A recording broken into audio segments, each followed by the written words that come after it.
తిరుపతి జిల్లా చంద్రగిరి నియోజకవర్గంలో జరిగిన అక్రమాలు ఒక్కొక్కటిగా బయటకు వస్తున్నాయి. నగర సమీపంలోని పేరూరు హరిజనవాడలో వైసీపీ నేతల కబ్జాలకు పాల్పడినట్లు ఆరోపణలు వస్తున్నాయి. వైసీపీ హయాంలో దాదాపు 2 నుంచి 3 ఎకరాల భూమిని కబ్జా చేసి వాటిని ఫ్లాట్లుగా చేసి అమ్ముతున్నట్లు టీడీపీ నేతలు ఆరోపిస్తున్నారు. అంతేకాకుండా వారు చేసిన నేరాలను తమపై నెట్టే ప్రయత్నం చేస్తున్నారన్నారు. దీనిపై అధికారులతో విచారణ జరిపించాలని కోరుతున్నారు. ఇదే విషయానికి సంబంధించి మరింత సమాచారం మా ప్రతినిధి గోపినాథ్ మరింత సమాచారం అందిస్తారు.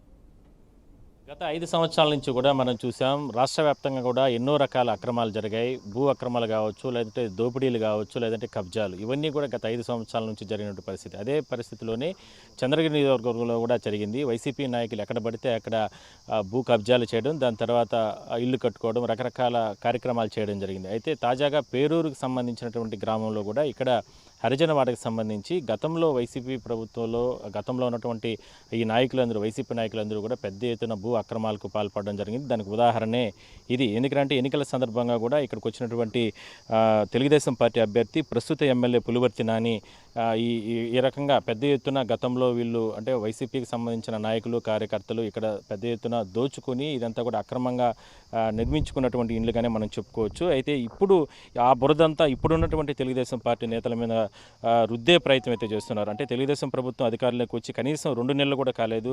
అయినప్పటికీ కూడా వాళ్ళ నాయకుడు చెప్పిన దాని ప్రకారం, అదే స్థాయిలోనే చంద్రగిరి ఎమ్మెల్యే పులివర్తి నాని గారు చెప్పిన దాని ప్రకారం ఇప్పటికే కూడా వాళ్ళు చాలా సామరస్యంగా ఎక్కడ కూడా అంటే ఎన్నికల్లో కష్టపడిన తర్వాత పార్టీని నమ్ముకున్న వాళ్ళందరూ కూడా ఇవాళ వాళ్ళు వాళ్ళ నాయకుడు ఏది చెప్తే ఆ పని చేసుకుంటూ వెళ్తున్నారు. కానీ వీళ్ళందరూ కూడా భూ కబ్జాలు చేస్తున్నారు, రకరకాల వాళ్ళపైన ఆరోపణలు చేస్తున్నారు. అయితే వాస్తవ పరిస్థితి ఏంటి అనే దాని మీద మనం తెలుసుకునే ప్రయత్నం చేయడానికి కూడా ఈ పేరూరు గ్రామంలో ఉన్నటువంటి హరిజనవాడకు రావడం జరిగింది. ఇవన్నీ కూడా మనం చూస్తా అంటే గతంలోనే నిర్మించినటువంటి భవనాలుగానే చాలా స్పష్టంగా కనబడుస్తుంది. ఎందుకంటే వేసినటువంటి ఆ పెయింటింగ్స్ కావచ్చు, నిర్మాణాలు కావచ్చు, లేదంటే ఇక్కడ ఉన్నటువంటి పరిస్థితులన్నీ చూస్తే. అయితే ఎందుకు అసలు ఏం జరుగుతుంది హరిజనవాడలో? వీళ్ళు ఎందుకంటే తెలుగుదేశం పార్టీ నాయకులు ఉన్నారు.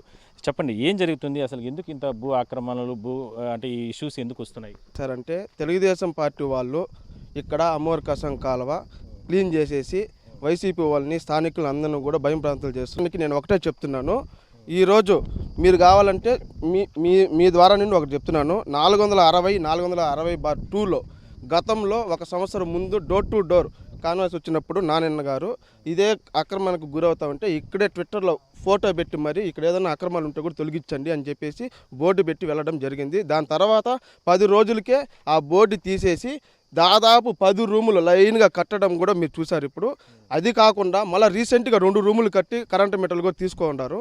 దాని తర్వాత కూడా అక్కడ వైసీపీ వాళ్ళు కొంతమందిని గూండాలను తీసుకొని వచ్చి తాగిపిచ్చి అక్కడ మళ్ళీ జేసీబీలు పెట్టి చదును చేస్తున్నారు. మేమందరం కూడా అడ్డుకోవడం జరిగింది. మా డిమాండ్ కూడా ఒకటే. మేమేం చెప్తున్నామంటే తెలుగుదేశం పార్టీ వాళ్ళు అక్రమానికి గురి చేస్తున్నారు అనేసి మా డిమాండ్ ఒకటే. 460/460/2లో అది ఎంతటి వాళ్ళైనా సరే, తెలుగుదేశం పార్టీ వాళ్ళైనా సరే, వైసీపీ వాళ్ళైనా సరే అక్రమానికి గురి చేస్తుంటే దాన్ని తొలగించమని మా ప్రార్థన కూడా. మేము ఎమ్మెల్యే గారు కూడా మా విన్నపం అదొక్కటే. మా ఎమ్మెల్యే గారు గతంలో మీరు వాళ్ళు అంటున్నారు, గతంలో మేము మా లెటర్ ప్యాడ్ మీద ఎంఆర్ఓ కూడా మేము పెట్టాం అర్జీ.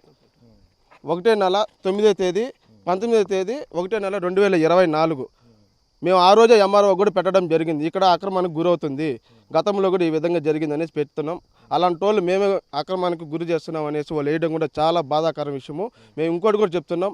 ఇక్కడ మా ఎమ్మెల్యే గారు ఒకటే మాకు చెప్పింది కూడా, మనకు పంచాయతీ అభివృద్ధి కావాలన్నారు. 80 సంవత్సరాలు ఈ పంచాయతీలు లేని విధంగా ఈసారి నారాయణ గారు ఇక్కడ పంచాయతీ అభివృద్ధి చేయడం జరుగుతుంది. ఎందుకంటే శాశ్వతంగా డ్రైనేజ్ ప్రాబ్లం కానీ, పేదవాళ్ళకి ఇల్లు లేకపోతే కానీ, నెక్స్ట్ వచ్చి శ్మశానాలు కానీ, రోడ్లు కానీ, వాటర్ సమస్య కానీ దాని మీద దృష్టి పెట్టాడు.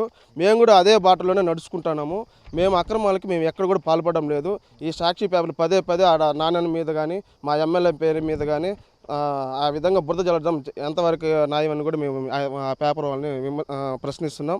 ఇంకోటి కూడా 529, 530 కలుజు కాలువ కూడా ఎంతటికైనా సరే అది అక్రమాలకు గురి చేస్తుంటే అది నానన్న ఎమ్మెల్యే గారు నానన్న సమక్షంలో మేము దాని అంతా క్లీన్ చేసి కాలువ పరిష్కారం చేసాం. ఎందుకంటే గతంలో కూడా చెరువు నిన్నప్పుడు కూడా ఇండ్ల మీదకి నీళ్ళన్నీ వచ్చేస్తాయి.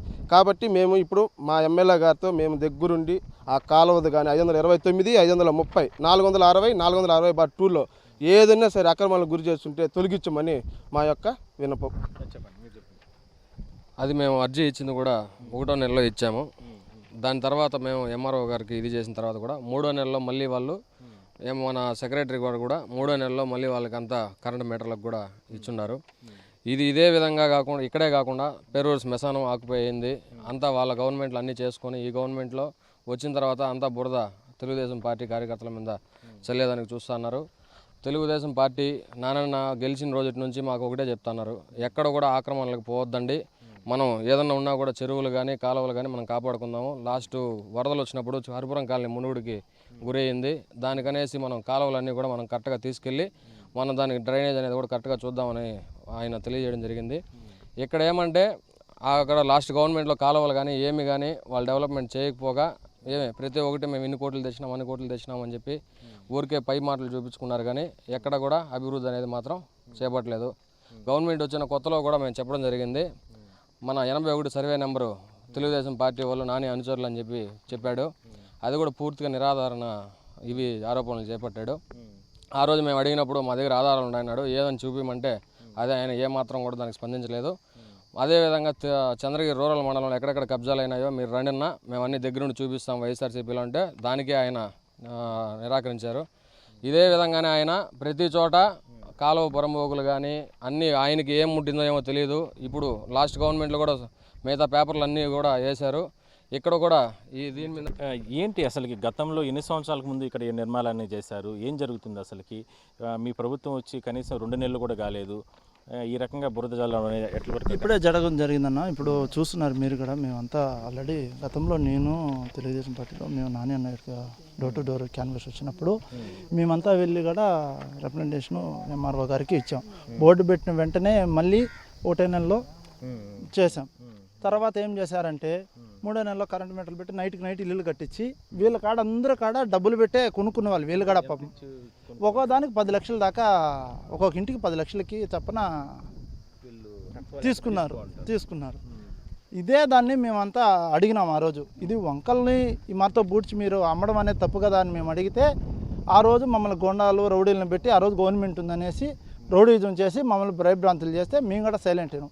మళ్ళీ ఎలక్షన్ దగ్గర వచ్చినప్పుడు ఆ రోజులు కూడా వచ్చి దౌర్జన్యంగా చేసి దీన్ని మాతో కట్టడం జరిగింది. తర్వాత మా గవర్నమెంట్ వచ్చినా కూడా వాళ్ళు దౌర్జన్యాలు అయితే ఆగడాలైతే ఆపలేకపోతున్నాం. ఎందువల్ల ఈ విధంగా జరుగుతుందనంటే ప్రతి ఒక్కరు కూడా పేరూరు పంచాయతీలోనే కాదు చంద్రగిరి నియోజకవర్గం మొత్తం వైసీపీ నాయకులు అందరూ అలవాటు పడిపోయినారు దీనికి. మా ఎమ్మెల్యే గారు ఏమంటారంటే అభివృద్ధి అనేది నాని అన్న లక్షణం అనేసి చంద్రబాబు నాయుడు గారు చెప్తారో ఆయన్నే పెద్ద ఆయన ఏది చెప్తే అది అనుసరించిపోయేదే నాని అన్న గారు కూడా తీసుకుని వచ్చినాం. మాకు కూడా అదే చెప్తాడు, అభివృద్ధి అనేది ఫస్ట్ చేయండి మీరు అనేసి జనాలలోకి వెళ్ళాలి. మళ్ళీ మనము ఓట్లు అడగాలి. ఏ విధంగా పోయి అడుగుతాము? మనము స్వీట్ బాక్స్కి దానికి మనం పంచేవాళ్ళు కాదు. మన పని ఏమంటే వాళ్ళకి అభివృద్ధి అనేది చూపిస్తే వాళ్ళు ఓటు మనకేస్తారు అనే ఆలోచన మా బాబు గారు చెప్పినట్టే మేము అనుసరించిపోతున్నాం. కానీ ఇవాళ ఇంత దౌర్జన్యంగా చేసి పేదవాళ్ళు ప్రతి ఒక్కరు కూడా 10 లక్షలు చొప్పున ఒక్కొక్క ఇంటికి వసూలు చేసి దౌర్జన్యంగా భూ బకాసురులని మామని చెప్తారు. మా అన్నగారు హోంగార్డ్గా పనిచేస్తున్నారు.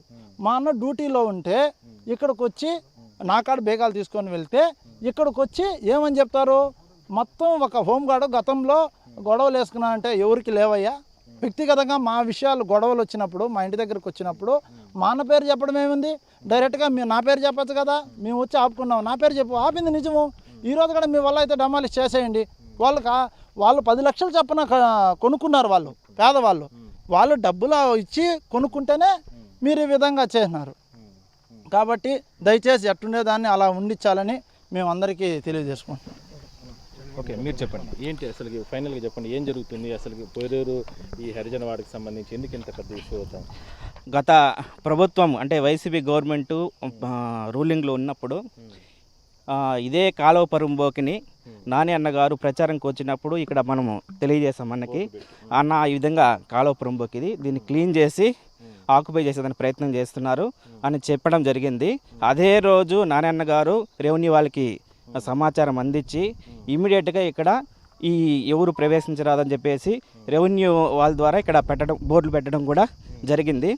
అయినా గత కొన్ని రోజులకే ఆ బోర్డుని తీసేయడం, తర్వాత ఈ ఏదైతే వాళ్ళు ఆక్రమించారో దాన్ని వేరే వాళ్ళకి పేదవాళ్ళకి అమ్మేయడం, వాళ్ళ దగ్గర నుంచి డబ్బులు తీసుకోవడం, ఈ విధంగా చేయడం కూడా జరిగింది. ఇది ఇంత అయిపోవడమే కాకుండా ఇంకా కొంత మనకి ఈ కాలువ పురంబోకులో దాదాపు ఒక 2 ఎకరాలు దాకా ఉందన్న. దాదాపు ఒక 2 ఎకరాలు మొత్తం మీద అంటే దాదాపుగా 2 నుంచి 3 ఎకరాల వరకు కూడా ఉన్నటువంటి భూమిని ఏదైతే మొత్తం కూడా ఆక్యుపేట్ చేయడానికి గత 5 సంవత్సరాల నుంచి కూడా ప్రయత్నాలు చేయడం జరిగింది. అందువల్లనే ఈ ఏదైతే అంటే పేదలకందరినీ వాళ్ళకందరికీ ఇల్లులు ఆశలు చూపించి వాళ్ళ దగ్గర నుంచి 10 లక్షల రూపాయల వరకు కూడా డబ్బులు వసూలు చేసినట్లు కూడా వీళ్ళు చెప్తున్నారు. మొత్తం మీద ఈ రకమైనటువంటి గతంలో జరిగిన అక్రమాలన్నింటినీ కూడా ఇప్పుడు తెలుగుదేశం ప్రభుత్వం అధికారంలోకి వచ్చిన తర్వాత నానిగారు ఇక్కడ ఎమ్మెల్యేగా అయిన తర్వాత ఇక్కడ ఈ నాయకుల మీద రుద్దడం అనేది కరెక్ట్ కాదంటూ కూడా ఇవన్నీ కూడా కొన్ని పత్రికల్లో ప్రచురించడం అనేది కూడా కరెక్ట్ కాదంటూ కూడా వాళ్ళు తీవ్ర ఆగ్రహం ఆవేదన వ్యక్తం చేస్తున్నారు. ఇది మంచి పద్ధతి కూడా కాదంటూ కూడా వాళ్ళు హెచ్చరిస్తున్నారు. వీడియో జర్నలిస్ట్ కోటితో కలిసి గోపినాథ్, బీఆర్కే న్యూస్, పేరూరు నుంచి.